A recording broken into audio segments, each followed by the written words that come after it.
Do you know Henry Hill from the movie Goodfellas, played by Ray Liotta? What's so interesting about this gangster? He didn't kill dozens of people. He wasn't wanted for 40 years, and he wasn't the head of the mafia. Well, not much, but a famous book was written about his life, and a great movie was made. All of this was not for nothing.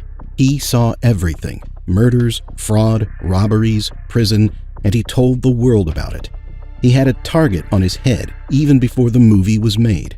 But after the movie revealed the secrets of many gangsters, Henry became afraid of even the slightest rustle because the gangsters had announced an open season on him.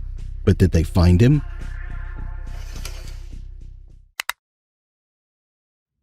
Hill turned out to be an amazing man. He spoke and acted unlike any gangster I had ever met. He spoke coherently and intelligently. He smiled from time to time. He knew very well the world he had grown up in, but he talked about it with a strange detachment and was great at looking at things from the outside. That's what Nicholas Pileggi, whose novels were the basis for Martin Scorsese's films Casino and Goodfellas, said of Henry. Henry Hill Jr. was born to Irish-American electrician Henry Hill Sr. and Sicilian-American woman Carmela Costa Hill. Henry was one of 8 children. His parents were rather poor, so Hill became involved with crime relatively early. As a boy, Henry idolized his local gangsters. Henry frequented a cab stand and liked to mingle with criminals. The owner of the parking lot was the local capo, Paul Vario, who gave Hill his first job in life. He agreed to use him for minor errands. In 1955, Henry dropped out of school and began to spend even more time with the gangsters. He was attracted not only by the mysterious world around them, but also by the simple fact that the gangsters treated him much better than his own father and mother. His father beat Henry at every opportunity. Henry ran various errands, selling cigarettes, parking cars, and helping out at the bar. Little by little, he was accustomed to crime because the young man was responsible and did well with his assigned tasks. Unfortunately, even if Henry were the best and most loyal gangster, he could not reach the heights of the Lucchese crime family. Despite the fact that his mother was of Sicilian descent, Henry's father was half Irish, and the mother mafiosi could only be Italian.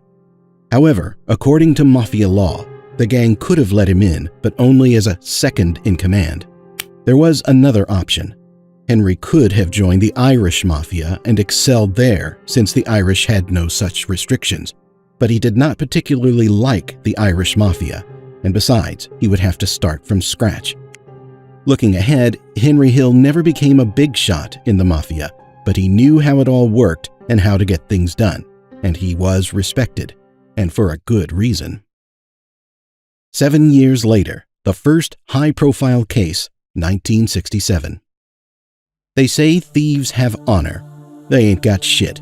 They killed whoever they wanted, women, children. They cut their bellies open alive, and they got off on it. In 1967, Henry Hill took part in the famous John Kennedy International Airport robbery, in which about $500,000 was stolen from a storage facility. One of the guards told Henry Hill that during his shift there would be a tidy sum in the terminal vault, between $400,000 and $700,000. All that was required was to enter the airport under the pretext of losing his luggage, pick up the money, and leave the building. The only problem was that the guard who relayed this information did not have a key to the vault. The senior guard, who was not on the mob's payroll, had the key. The difficulty was resolved in the following way. The guard became friends with his colleague and discovered he had a weakness for prostitutes. The guard brought his amorous colleague to meet a prostitute at a motel. The girl secretly took the key from the senior guard and handed it to the mafia guard, who discreetly made a copy while the same girl diverted the attention of the key holder to herself. After the impression was made, at 11:40 p.m. on April 7, 1967, Henry Hill and Thomas DeSimone entered the cargo hold of an Air France plane without a struggle and took out $420,000 without a shot being fired. Adjusted for inflation, that's about $3 million. This event drastically increased Hill's credibility and reputation in New York criminal circles. Several years before. The more Henry did his dirty deeds, the more he doubted the path he had chosen. In June 1960, Hill joined the Army. Henry was not particularly eager to serve his country, but the FBI quickly solved a big case, and Hill had to hide from pesky law enforcement for a while. Henry had not been a diligent soldier in the Army, and there, his thuggish nature took its toll. He gambled, drank liquor, and sold food from the Army kitchen. It got to the point where Henry was convicted in military court for fighting and stealing the local sheriff's car, so Henry never got on the right track. 3 years later, he returned from the service and became increasingly entangled in the criminal world. In association with a few other accomplices, Henry pulled off many big jobs, including loan sharking, double accounting, and dealing in stolen goods. It was during this time that he actively began working with 2 other gangsters who had a significant influence on Henry Hill's later life. They were James Burke, played by Robert De Niro in Goodfellas, and Tommy DeSimone, played by Joe Pesci. Burke started out as a car thief. Jimmy got the nickname Gentleman. He always warned truck drivers that he was going to rob them. At the same time, he was violent. He was rumored to have killed and dismembered his fiance's ex-boyfriend. His favorite pastime was stuffing the infants of his victims into the refrigerator and making them listen to the cries of their offspring freezing to death. Although he was a great soldier for the mob, Jimmy was Irish and, like Henry, could not rise high in the SHOWCRIME family. In some ways, this problem even brought them closer together. The real Henry Hill later said that the writers of Goodfellas got 99% of the image of Tommy DeSimone right, and the only difference was that Tommy was huge, a great contrast from the short Joe Pesci. DeSimone was just as fierce a sadist as Jimmy. He liked to throw darts in his opponent's face and made a mark on his gun every time he killed someone. He even ripped out his victim's nails, a real sadist. Tommy once killed a man in the street just for fun. "Why so cruel?" Henry asked him at the time. "Because I'm a tough guy," DeSimone replied. Hill was different, and in his own words, didn't kill anyone. When he saw such brutality, he tried to remain calm, and if he showed weakness, he'd be in big trouble. He saw people killed and eyes gouged out, but he smiled and pretended everything was all right. Henry was a gangster, but according to him, he had a conscience, and these people didn't. Henry had a lot of criminal business to do with these people. These men had, in a way, become his friends. These people would later want to kill him. A few years later, on June 11, 1970, something happened that would later affect the future of Henry and, in particular, his partners or friends.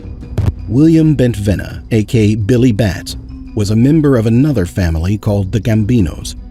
He was released from prison in 1970, and a party was thrown for him. Billy Batts saw Tommy DeSimone and jokingly asked him if he was still shining shoes, and DeSimone took it as an insult. DeSimone leaned over to Hill and Burke and said, "I'm going to kill that creep." 2 weeks later, on June 11, 1970, Billy Batts was at the Suite, a nightclub owned by Henry Hill. Late that night, when the bar club was almost empty, DeSimone hit Billy Batts with a gun. Before Tommy DeSimone began beating Batts, he shouted, "Shine those damn boots." Tommy almost killed Billy Batts and was actively assisted by his comrade Jimmy Burke. It was just like the movie. Only the insults were part of the motive. Without going into too much detail, Billy Batts was also jumped because of money, or rather, his dealings with Jimmy. After Billy Batts was beaten up, Tommy, Jimmy, and Henry Hill put his body in the trunk of Hill's car to drive him to the right place and bury him. They finished Billy Batts off on the way there, after hearing his half-dead voice coming from the trunk.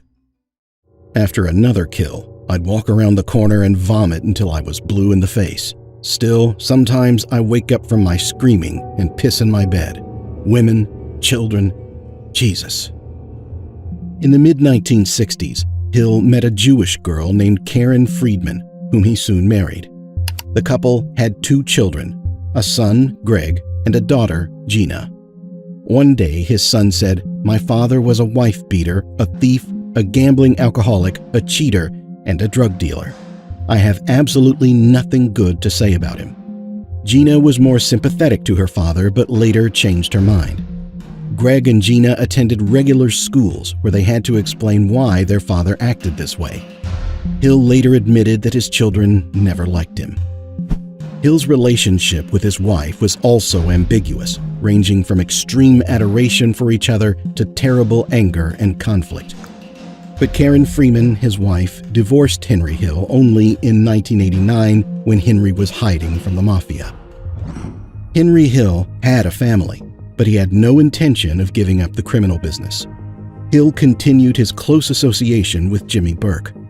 Together, they went to Florida to collect a large debt from a card player. The gambler did not want to give the money up so quickly, so he was severely beaten. The police became interested in the incident, and Hill was immediately arrested and taken to federal court. The court sentenced Hill to 10 years, of which he only served 4. While in prison, he dealt drugs and spent his free time with other members of the mafia. In July 1978, Hill was released early from prison, thanks to Paul Vario. Immediately after his release from prison, Paul Vario got Hill a job at his nightclub. 2 days after that, Hill flew to Pittsburgh, which completely violated his parole. There, he met a man who owed him a large sum of money. Instead of dollars, he gave Hill 2 suitcases filled to the top with marijuana. Afraid to fly back on a plane, Hill boarded a bus and immediately began dealing drugs. 1978. 1978 was the peak of Henry Hill's criminal activity. There was a rule in the family. No one in the family could sell drugs. Despite this, Hill soon ran the biggest drug-dealing operation covering several states. He dealt with marijuana, cocaine, heroin, and methaqualone. Despite the cosmic earnings, every drug dealer risked a cosmic sentence. Paul Vario understood that and didn't want to spend the rest of his days in jail. If word got to Paulie about the involvement of Henry, Jimmy, and Tommy, whom Henry also hooked into the narcotic powder business, everyone would be dead. Henry was playing with fire. That same year, Hill and his friends pulled off another high-profile business that made a lot of money.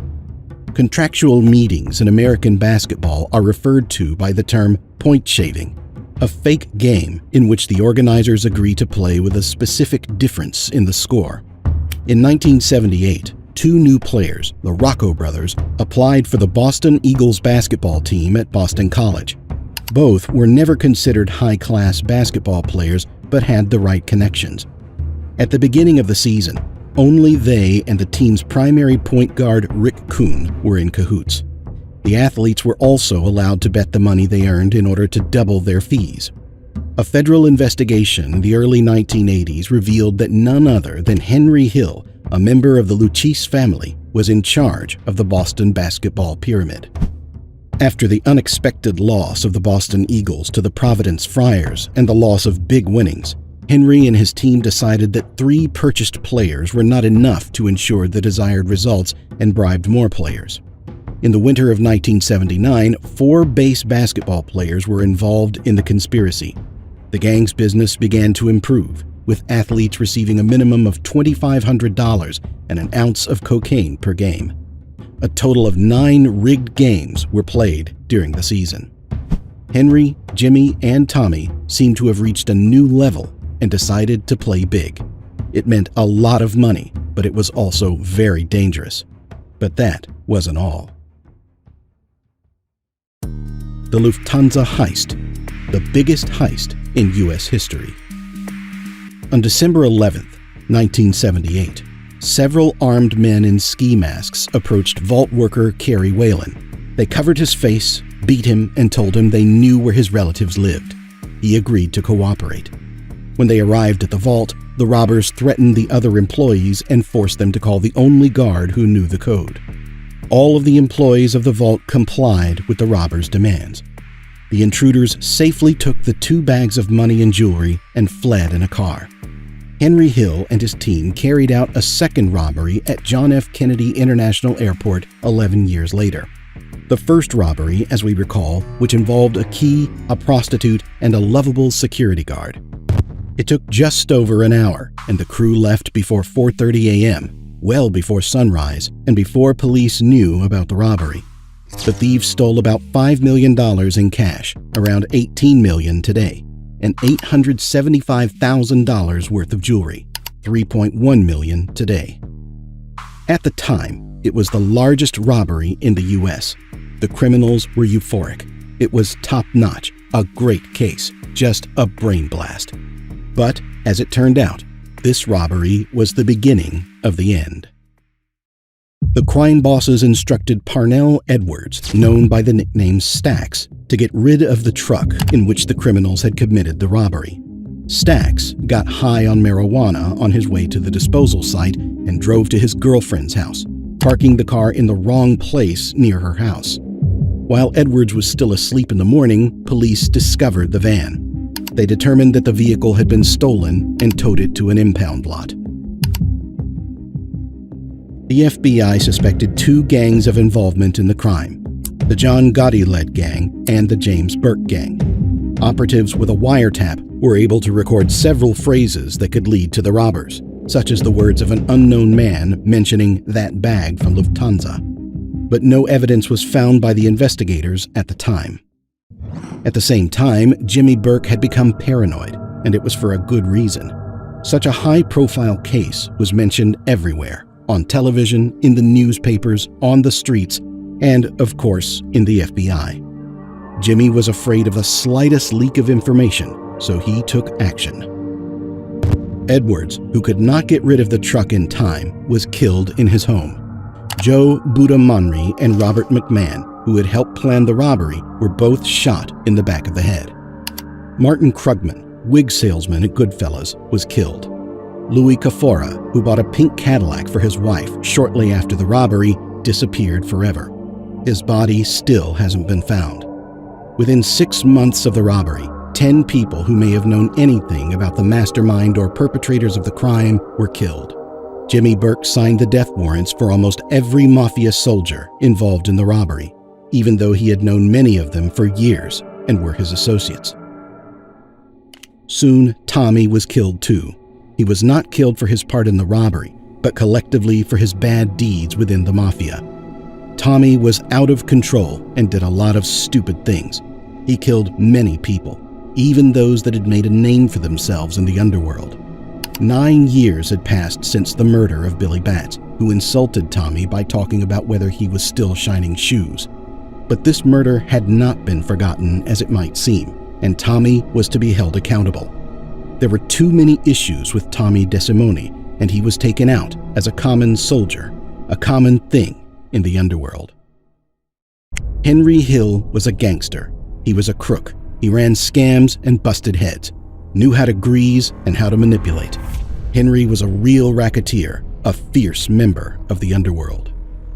Jimmy Burke went crazy, and Tommy DeSimone was murdered.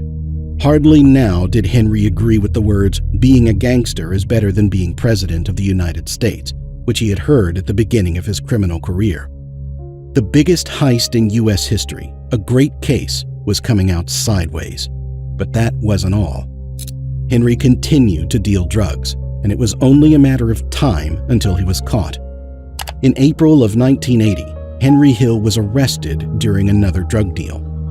After he managed to get out on bail, Hill began to fear for his life. After a while, he suspected that his own people might liquidate him for violating mafia laws against drug dealing. Later, he learned the news. His patron, Paul Vario, the 70-year-old mafia boss in whose house Henry had spent his childhood, had cut all ties with him. And Jimmy Burke, Henry's closest friend, his attorney and partner, the man with whom he had run many scams, was plotting to kill him. The clock was ticking, not in days, but in minutes. Under these circumstances, Henry decided to become the member of the Federal Witness Protection Program. His wife Karen and their children officially ceased to exist with him. Henry Hill's arrest turned out to be a stroke of luck for the police. Hill had grown up in the mafia. He was only a mechanic, but he knew everything. He knew how the system worked. He knew who oiled the machinery. He knew where the bodies were buried. The police understood that if Henry Hill talked, they would have the keys to a dozen arrests and indictments. Henry realized that even if he didn't talk, his friends would kill him, just as they had killed everyone involved in the Lufthansa heist. The result was the conviction of Jimmy Burke, 20 years in prison. 2 years later, the feds discovered that Burke had once committed a brutal murder and changed his sentence to life. Paul Vario got 4 years, but in 1985, while still in prison, Vario was charged with organized gang extortion, causing his sentence to be increased. Paul Vario died May 3, 1988, at age 73, of respiratory failure in Fort Worth Federal Prison. In September 1981, Hill met crime writer Nicholas Pileggi, and 9 years later, Martin Scorsese's drama Goodfellas hit movie screens, showing Henry Hill's life. By all accounts, the film was supposed to feed Hill for the rest of his days, but Henry received no percentage of the profits from the film. As for the $500,000 from Scorsese he got for the right to use his life as a subject, it was long gone. Henry squandered it in just 1 year. He spent the rest of his life the way he used to, selling drugs, cheating, treating the law with little respect, and ultimately losing all the money he had. When Goodfellas was filmed, Jimmy Burke was still alive and in jail. From prison, he put a hit on Henry Hill a second time, placing a $2 million bounty on his head. The film made Hill famous and made it even harder for him to hide, and he had already been expelled from the witness protection program for numerous violations of the law. In 1996, Jimmy Burke died of lung cancer, which did not mean that the hunt for Henry had stopped. Anyone in the Lucchese family could have killed him because such treachery is never forgotten in the underworld. The last years of Henry Hill's life were rather sad. Henry repeatedly underwent rehabilitation courses but failed to give up drugs and drinking. His family life was unsuccessful, and he did not often publicly show his face and tried to live modestly. He knew that for the rest of his life, he was doomed to be in the crosshairs of every other New York gangster. Yet Henry did not die by a bullet, knife, or noose. Barely having celebrated his 69th birthday, Henry Hill died on June 12, 2012. The official cause of death of the former mobster was heart problems. Ray Liotta, who played Henry in Goodfellas, died 10 years later. He was 67. Henry Hill said he never killed anyone, and if he did, he certainly wouldn't talk about it. But he had seen people get killed, dismembered, and buried, and had participated in it himself on many occasions. He said he had a conscience, but that didn't stop him from beating people up, robbing banks, and running scams. Henry Hill is not a good character at all. Still, something good remains of him. He told his story to the world and was one of the first gangsters to have a reasonably accurate movie produced based on what he shared.